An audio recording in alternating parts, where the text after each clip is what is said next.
আশা করি তোমরা সকলেই খুব ভালো আছো। তো তোমাদের নিয়ে আসলাম ভৌতবিজ্ঞানের সাজেশন তোমাদের মাদ্রাসা বোর্ডের।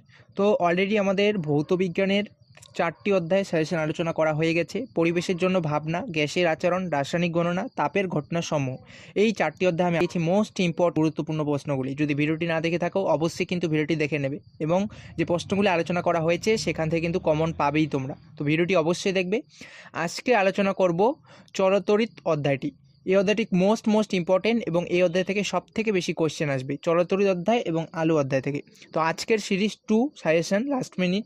তো আজকে আমি চলতরিৎ অধ্যায়টা আলোচনা করছি, তোমরা খাতা কলম নিয়ে বের করো এবং কোশ্চেনগুলো নোট করে নাও। তো চলতরিৎ অধ্যায়টিতে তোমাদের মোট 8টি পার্ট আছে। যেহেতু চলতরিৎ অধ্যায়টি তোমাদের প্রচুর প্রশ্ন আছে, প্রচুর পড়তে হবে, সেক্ষেত্রে আমি যেগুলি খুবই গুরুত্বপূর্ণ, যেগুলি বাদ দেওয়ার মতো না এবং আসার সম্ভাবনা প্রবল রয়েছে, সেই প্রশ্নগুলি নিয়েই আলোচনা করব চলতরিৎ অধ্যায় থেকে।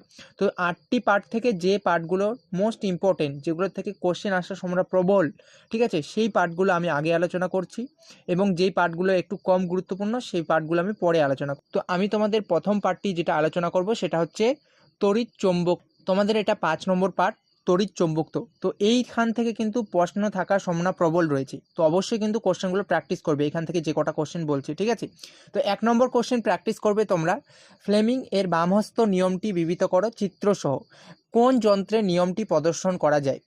ফ্লেমিং এর বামহস্ত নিয়মটি বিবৃত করো চিত্রসহ কোন যন্ত্রে নিয়মটি প্রদর্শন করা যায়? মোস্ট ইম্পর্টেন্ট, অবশ্যই প্র্যাকটিস করবে। নেক্সট, অ্যাম্পিয়ারের সন্তরণ নিয়মটি লেখো। খুবই গুরুত্বপূর্ণ, অ্যাম্পিয়ারের সন্তরণ নিয়মটি লেখো। নেক্সট, দক্ষিণ হস্ত মুষ্টি নিয়মটি বিবৃত করো। এই কোশ্চেনটিও খুবই গুরুত্বপূর্ণ। এই 3টি কোশ্চেন অবশ্যই প্র্যাকটিস করবে সকলে। নেক্সট করবে বার্লো-চক্রের কার্যনীতিটি লেখো চিত্রসহ। বার্লো-চক্রের কার্যনীতিটি লেখো চিত্রসহ, অথবা আসতে পারে চিত্রসহ বার্লো-চক্রের কার্যনীতি ব্যাখ্যা করো। নেক্সট করবে তড়িৎচুম্বকের 2টি ব্যবহার লেখো। নেক্সট করবে তড়িৎচুম্বক কী, এর একটি ব্যবহার লেখো। নেক্সট করবে তড়িৎচুম্বকের 2টি বৈশিষ্ট্য লেখো। নেক্সট করবে তড়িৎ প্রবাহের চৌম্বকীয় ফল কী। নেক্সট করবে সলিনয়েড কাকে বলে। নেক্সট, বৈদ্যুতিক মোটরের গঠন চিত্রসহ ও কার্যনীতি ব্যাখ্যা করো। নেক্সট, বৈদ্যুতিক মোটরের শক্তি কী কী উপায়ে বাড়ানো যায়। নেক্সট, চৌম্বক বলরেখা কাকে বলে, এর 2টি বৈশিষ্ট্য লেখো। নেক্সট, বৈদ্যুতিক মোটরের 2টি ব্যবহারিক প্রয়োগ লেখো। বৈদ্যুতিক মোটরের 2টি ব্যবহারিক প্রয়োগ লেখো।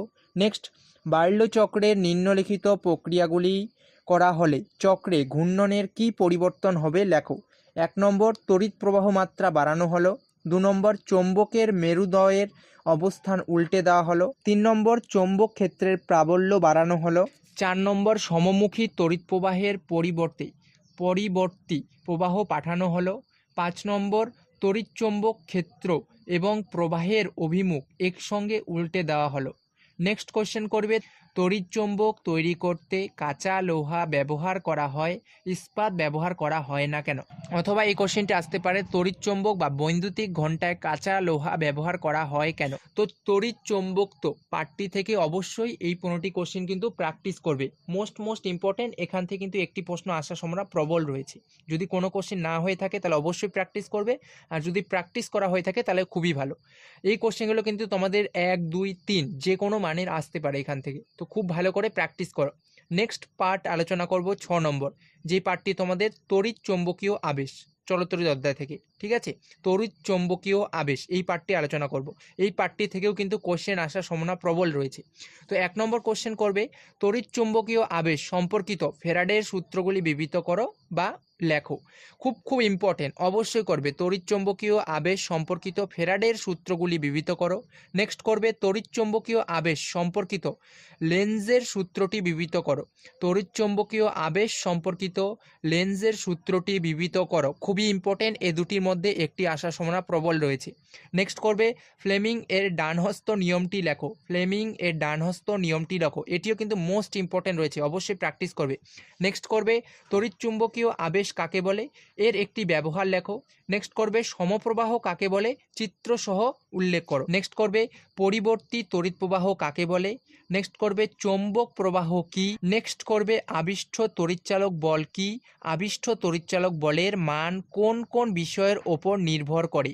এই কোশ্চেনটিও কিন্তু গুরুত্বপূর্ণ রয়েছে, অবশ্যই দেখবে। নেক্সট করবে ডিসি অপেক্ষা এসি এর দুটি সুবিধা ও দুটি অসুবিধা লেখো। নেক্সট করবে এসি ও ডিসি প্রবাহের পার্থক্য লেখো। নেক্সট করবে একমুখী প্রবাহ এবং পরবর্তী প্রবাহ কি। তো এই 11টি কোশ্চেন কিন্তু অবশ্যই প্র্যাকটিস করবে তড়িৎ চৌম্বকীয় আবেশ থেকে। নেক্সট পার্ট আলোচনা করব বৈদ্যুতিক জেনারেটর। এটি তোমাদের চলতরিৎ অধ্যায়ের 7 নম্বর পার্ট। ঠিক আছে, তো এখান থেকে যে প্রশ্নগুলি করবে দেখে নাও। 1 নম্বর, বৈদ্যুতিক জেনারেটর বা ডায়নামো কি, ইহা কি কাজে লাগে? বৈদ্যুতিক জেনারেটর বা ডায়নামো কি, ইহা কি কাজে লাগে? খুবই গুরুত্বপূর্ণ। নেক্সট করবে জলবিদ্যুৎ উৎপাদনে ভিত্তিগত কৌশলটি সংক্ষেপে লেখো। জলবিদ্যুৎ উৎপাদনের ভিত্তিগত কৌশলটি সংক্ষেপে লেখো, খুব ইম্পর্টেন্ট রয়েছে। নেক্সট করবে এসি ডায়নামোর কার্যনীতি চিত্রসহ বর্ণনা করো। নেক্সট করবে ডায়নামো ও মোটরের মধ্যে দুটি পার্থক্য লেখো। এই 4টা কোশ্চেন কিন্তু বৈদ্যুতিক জেনারেটর থেকে গুরুত্বপূর্ণ রয়েছে, যদি আসে তাহলে এই 4টার মধ্যেই কিন্তু আসবে। ঠিক আছে, অবশ্যই প্র্যাকটিস করবে বৈদ্যুতিক জেনারেটর থেকে এই 4টি কোশ্চেন। নেক্সট পার্ট আলোচনা করব গৃহস্থালীর বৈদ্যুতিক বর্তনী। এটি তোমাদের 8 নম্বর পার্ট চলতরিৎ অধ্যায়ে। এখান থেকে যে কোশ্চেনগুলো করবে সেটা হচ্ছে 1 নম্বর, বৈদ্যুতিক মোটরে কোন শক্তি কোন শক্তিতে রূপান্তরিত হয়, খুবই ইম্পর্টেন্ট। 2 নম্বর, আর্থ তারের দুটি বৈশিষ্ট্য লেখো। 3 নম্বর, বৈদ্যুতিক আর্থিং কি। নেক্সট, 3 পিন প্লাগের গঠনগত দুটি বৈশিষ্ট্য লেখো। নেক্সট, ফিউজ তারের রেটিং কি। নেক্সট করবে বৈদ্যুতিক যন্ত্রে আর্থিং করার প্রয়োজন হয় কেন, অথবা আসতে পারে গৃহস্থালীর ওয়্যারিং এ আর্থিং এর গুরুত্ব কি। নেক্সট করবে গৃহবর্তনীতে ফিউজ তারের গুরুত্ব লেখো। নেক্সট করবে লাইফ নিউট্রাল ও আর্থ তারের মধ্যে 3টি পার্থক্য লেখো। খুব ইম্পর্টেন্ট এই 9টি কোশ্চেন কিন্তু অবশ্যই করবে গৃহস্থালীর বৈদ্যুতিক বর্তনী পার্টটি থেকে। নেক্সট পার্ট আলোচনা করব তোমাদের চলতরিৎ বিভব পার্থক্য এবং তড়িৎচালক বল। এটি তোমাদের চলতরিৎ অধ্যায়ের 1 নম্বর পার্ট, যে পার্টটি তোমাদের আছে। এখান থেকে যে প্রশ্নগুলি করবে সেটা হচ্ছে 1 নম্বর, কোষের তড়িৎচালক বল কাকে বলে। 2 নম্বর, গাণিতিক রূপসহ তড়িৎ আধান সংক্রান্ত কুলম্বের সূত্রটি লেখো। গাণিতিক রূপসহ তড়িৎ আধান সংক্রান্ত কুলম্বের সূত্রটি লেখো, খুবই গুরুত্বপূর্ণ। অথবা এই কোশ্চেনটা আসতে পারে কুলম্বের সূত্রটি বিবৃত করো এবং এর গাণিতিক রূপটি লেখো। নেক্সট করবে তড়িৎ আধানের মাত্রা সিজিএস এবং এসআই একক লেখো। নেক্সট করবে কুলম্বীয় বলের দুটি বৈশিষ্ট্য লেখো। নেক্সট করবে তড়িৎ বিভবের সংজ্ঞা দাও। নেক্সট করবে বিভব পার্থক্য কী। নেক্সট করবে কোষের তড়িৎ বিভব ও বিভব প্রভেদের মধ্যে দুটি পার্থক্য দাও। নেক্সট করবে একটি কোষের তড়িৎচালক বল 6 ভোল্ট এর অর্থ কী। নেক্সট করবে কোনো তড়িৎ ক্ষেত্রের একটি বিন্দুতে বিভব এক্স ভোল্ট কথাটির অর্থ কী, খুব ইম্পর্টেন্ট, অবশ্যই করবে। নেক্সট করবে তড়িৎ বিভবের মাত্রা সিজিএস এবং এসআই একক লেখো। তড়িৎ বিভবের মাত্রা সিজিএস এবং এসআই একক কী, অবশ্যই প্র্যাকটিস করবে। নেক্সট করবে একটি কোষের তড়িৎচালক বল 1.5 ভোল্ট, এই বিবৃতিটির অর্থ কী। একটি কোষের তড়িৎচালক বল 1.5 ভোল্ট, এই বিবৃতিটির অর্থ কী। তো এই 11টা কোশ্চেন কিন্তু অবশ্যই প্র্যাকটিস করবে চলতরিৎ বিভব পার্থক্য এবং তড়িৎচালক বল পার্টটি থেকে। নেক্সট পার্ট আলোচনা করব ওহমের সূত্র। এটি চলতরিৎ অধ্যায়ের 2য় পার্ট। অবশ্যই এখান থেকে যে কোশ্চেনগুলো প্র্যাকটিস করতে হবে সেটা হচ্ছে 1 নম্বর, ওহমের সূত্রটি বিবৃত করো এবং এর গাণিতিক রূপটি লেখো। খুব ইম্পর্টেন্ট, অবশ্যই প্র্যাকটিস করবে। নেক্সট, ওহমের সূত্র থেকে পরিবাহী রোধের সংজ্ঞা দাও। ওহমের সূত্র থেকে পরিবাহী রোধের সংজ্ঞা দাও, খুব ইম্পর্টেন্ট। নেক্সট, কোনো পরিবাহীর রোধ তার প্রচ্ছদের ক্ষেত্রফলের ওপর কিভাবে নির্ভরশীল। রোধাঙ্কের এসআই একক এবং সিজিএস একক লেখো। খুব ইম্পর্টেন্ট, অবশ্যই প্র্যাকটিস করবে। নেক্সট করবে নস্ট ভোল্ট কি, নস্ট ভোল্টের উৎপত্তির কারণ কি। নেক্সট করবে রোধের সমান্তরাল সমবায় কি, এর তুল্যরোধ কি হবে, একটি উদাহরণ দিয়ে দেখাও। নেক্সট করবে রোধের শ্রেণী সমবায় কি, এর তুল্যরোধ কি হবে, একটি উদাহরণ দিয়ে দেখাও। এই দুটির মধ্যে একটি আসার সম্ভাবনা প্রবল রয়েছে, অবশ্যই প্র্যাকটিস করবে। নেক্সট করবে তুল্যরোধ কি। নেক্সট করবে পরিবাহিতাঙ্ক কাকে বলে, পরিবাহিতাঙ্কের সঙ্গে রোধাঙ্কের সম্পর্ক কি, পরিবাহিতাঙ্কের সিজিএস এবং এসআই একক লেখো, অবশ্যই প্র্যাকটিস করবে। নেক্সট করবে কোষের অভ্যন্তরীণ রোধ কি। নেক্সট করবে অওহমীয় পরিবাহী ও ওহমীয় পরিবাহী কাকে বলে, প্রত্যেকটির উদাহরণ দাও। নেক্সট করবে কোষের অভ্যন্তরীণ রোধ কোন কোন বিষয়ের ওপর নির্ভর করে। নেক্সট করবে একটি পরিবাহী রোধ তারটির ব্যাস এর ওপর কিভাবে নির্ভরশীল, খুব ইম্পর্টেন্ট, অবশ্যই প্র্যাকটিস করবে। নেক্সট করবে 3টি রোধ R1 R2 ও R3 সমান্তরাল সমবায়ে যুক্ত থাকে তাদের তুল্য রোধ কত হবে, এটিও কিন্তু অবশ্যই করবে প্র্যাকটিস। নেক্সট করবে R1 ও R2 রোধ দুটিকে শ্রেণী সমবায়ে যুক্ত করলে তুল্য রোধ কত হবে, অবশ্যই প্র্যাকটিস করবে। নেক্সট করবে একটি অহমীয় পরিবাহীর আই ভি লেখচিত্র অঙ্কন করো।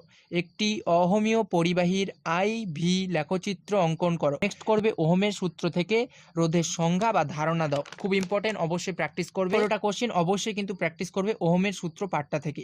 ঠিক আছে, নেক্সট পার্ট আলোচনা করব, খুবই ইম্পর্টেন্ট, তড়িৎ প্রবাহের তাপীয় ফল। এই পার্টটি তোমাদের চলতড়িৎ অধ্যায়ের 3 নম্বর পার্ট। এই পার্টটি থেকে যে কোশ্চেনগুলো করবে সেটা হচ্ছে 1 নম্বর, বৈদ্যুতিক হিটারে নাইক্রোম তার ব্যবহার করা হয় কেন। নেক্সট করবে নাইক্রোম তার কি। নেক্সট করবে বৈদ্যুতিক হিটারের তার ও ফিউজ তারের প্রতিটির একটি করে বৈশিষ্ট্য লেখো। নেক্সট করবে চিত্রসহ ফিউজ তারের কার্যনীতি ব্যাখ্যা করো। নেক্সট করবে বৈদ্যুতিক হিটার কি, চিত্রসহ বৈদ্যুতিক হিটারের কার্যনীতি ব্যাখ্যা করো। নেক্সট করবে নাইক্রোম তার কি কি দিয়ে তৈরি, বৈদ্যুতিক হিটারে নাইক্রোম তার ব্যবহার হয় কেন। নেক্সট করবে বৈদ্যুতিক মোটরে কোন শক্তিতে রূপান্তরিত হয়। নেক্সট করবে শর্ট সার্কিট কি, 5 অ্যাম্পিয়ার ফিউজ তার বলতে কি বোঝায়। নেক্সট 10 অ্যাম্পিয়ার ফিউজ বলতে কি বোঝায়। তড়িৎ প্রবাহের সময় অপরিবর্তিত রেখে কোনো পরিবাহীর প্রবাহ মাত্রা অর্ধেক এবং রোধ দ্বিগুণ করা হলে উৎপন্ন তাপ কিভাবে পরিবর্তিত হবে। তো এই 11টা কোশ্চেন কিন্তু অবশ্যই তড়িৎ প্রবাহের তাপীয় ফল থেকে করবে। মোস্ট ইম্পর্টেন্ট গুরুত্বপূর্ণ প্রশ্নগুলি কিন্তু আলোচনা করছি। এখান থেকে কিন্তু তোমরা কোশ্চেন কমন পাবেই চলতড়িৎ অধ্যায় থেকে। এই কোশ্চেনগুলো যদি তোমরা প্র্যাকটিস করো খুব ভালো করে। নেক্সট আলোচনা করব তড়িৎ ক্ষমতা। এটি তোমাদের চলতড়িৎ অধ্যায়ের 4 নম্বর পার্ট। তো 1 নম্বর কোশ্চেন তোমরা প্র্যাকটিস করবে, তড়িৎ ক্ষমতা বলতে কি বোঝায়। একটি বাল্বের রেটিং লেখা আছে 220 ভোল্ট থেকে 100 ওয়াট, এর অর্থ কী। নেক্সট করবে CFL বাল্ব অপেক্ষা LED বাল্ব ব্যবহারের দুটি সুবিধা লেখো। অথবা এই কোশ্চেনটি আসতে পারে ভাস্বর বাতির চেয়ে LED বাতি ব্যবহারের দুটি সুবিধা উল্লেখ করো। নেক্সট করবে CFL এবং CED এর পুরো নাম কি। নেক্সট করবে স্টার রেটিং কি। নেক্সট করবে একটি বাল্বের রেটিং লেখা আছে 220 ভোল্ট থেকে 60 ওয়াট, এর অর্থ কি। নেক্সট করবে LED ও CFL এর মধ্যে দুটি পার্থক্য লেখো। নেক্সট করবে প্রমাণ করো যে তড়িৎ ক্ষমতা P = I²R, যেখানে I = প্রবাহ মাত্রা, R = পরিবাহীর রোধ। নেক্সট করবে LED এবং CFL বাল্বের কার্যনীতি চিত্রসহ লেখো। এই 8টি কোশ্চেন কিন্তু অবশ্যই করবে তড়িৎ ক্ষমতা থেকে।